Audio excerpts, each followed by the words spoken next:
Hello and अस्सलाम वालेकुम students. उम्मीद करता हूँ कि आप सब लोग खैरियत से होंगे।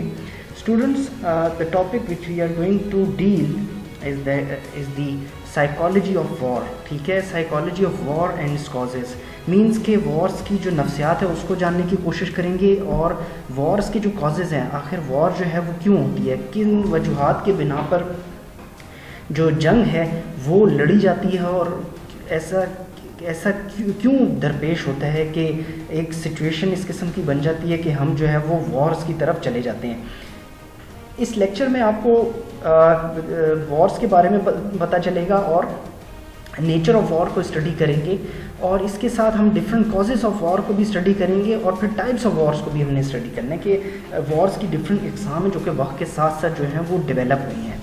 तो आज हम अपने लेक्चर को स्टार्ट करते हैं।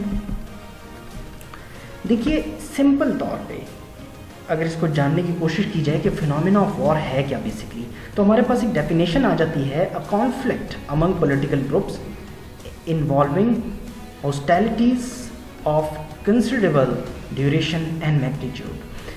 वॉर जो है बेसिकली हम ये कहते हैं कि एक फ़ाइट है बिटवीन टू पार्टीज़ या एक ऐसी फ़ाइट जो कि दो ग्रुप्स के दरमियान होती है या पॉलिटिकल ग्रुप्स के दरमियान होती है या दो स्टेट्स के दरमियान होती है, जिसका जो ड्यूरेशन है उस ड्यूरेशन के बारे में हमें नहीं पता कि वो जो ड्यूरेशन है उस वॉर का वो कितना है। और क्योंकि ये हमें अच्छी तरह पता है कि वॉर को स्टार्ट करना बहुत आसान है। अब जंग को तो किसी भी वक्त जो है आप देखिए कि इन्वेजन हो जाती है और जंग स्टार्ट हो जाती है। कोई भी छोटा सा क्राइसिस जो है वो डेवलप होता है तो it will lead towards a big disaster of war.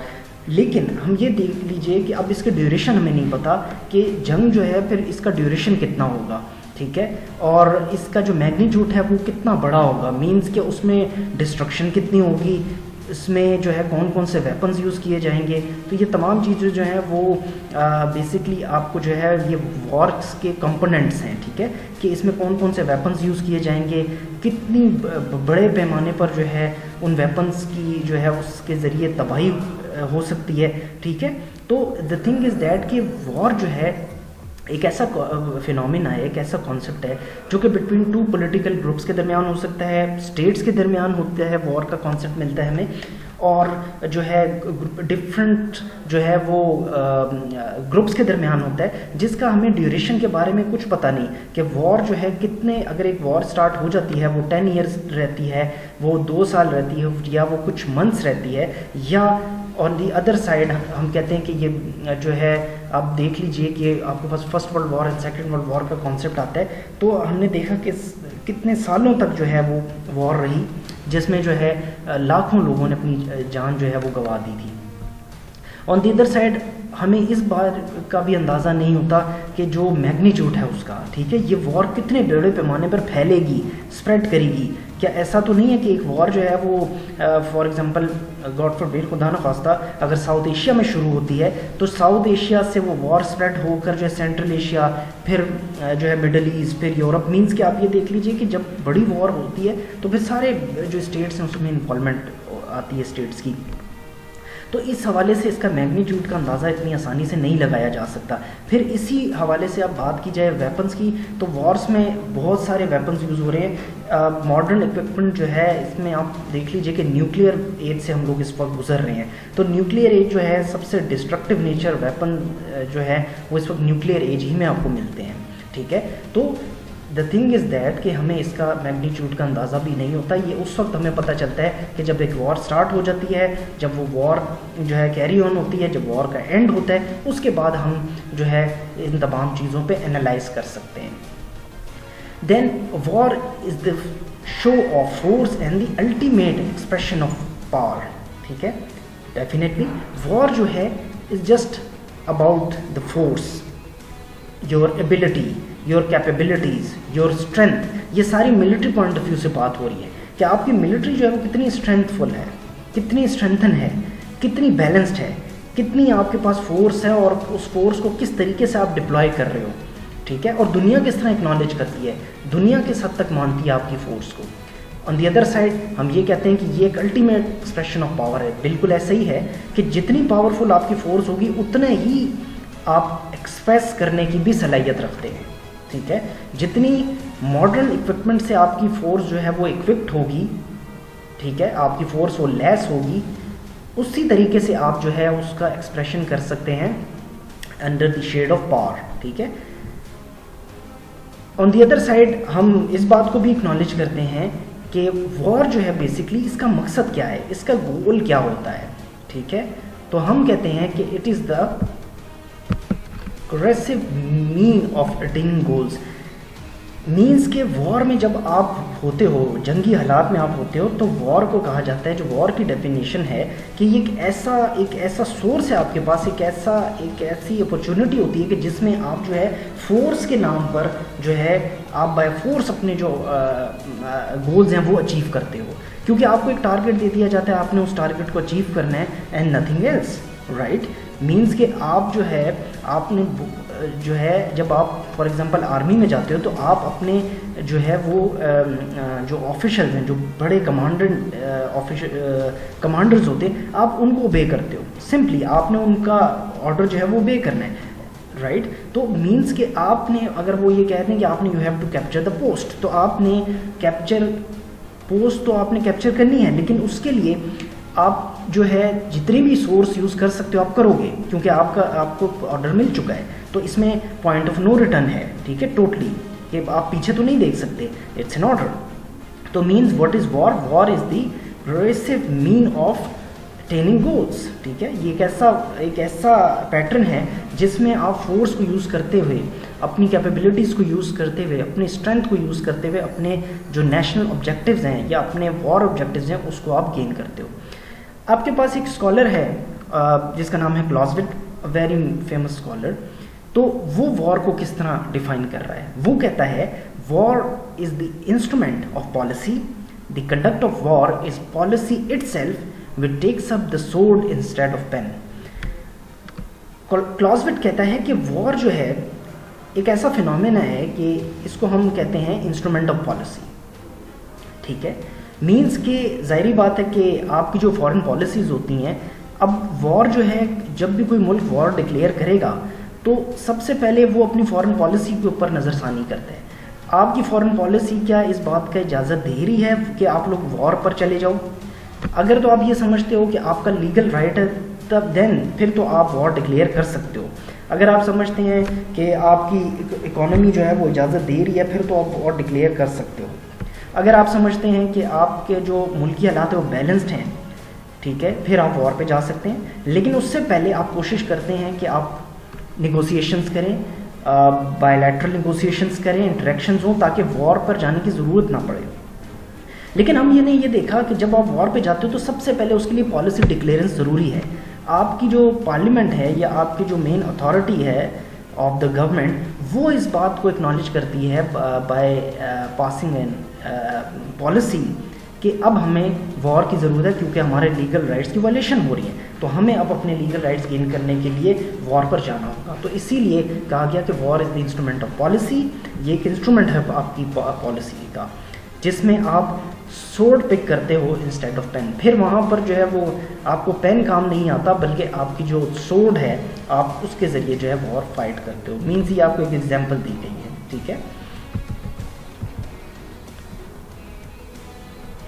अच्छा, अब आप ये देखिए कि वॉर्स होती किस तरह है, ठीक है। मीन्स के वॉर का स्टार्ट कैसे होता है।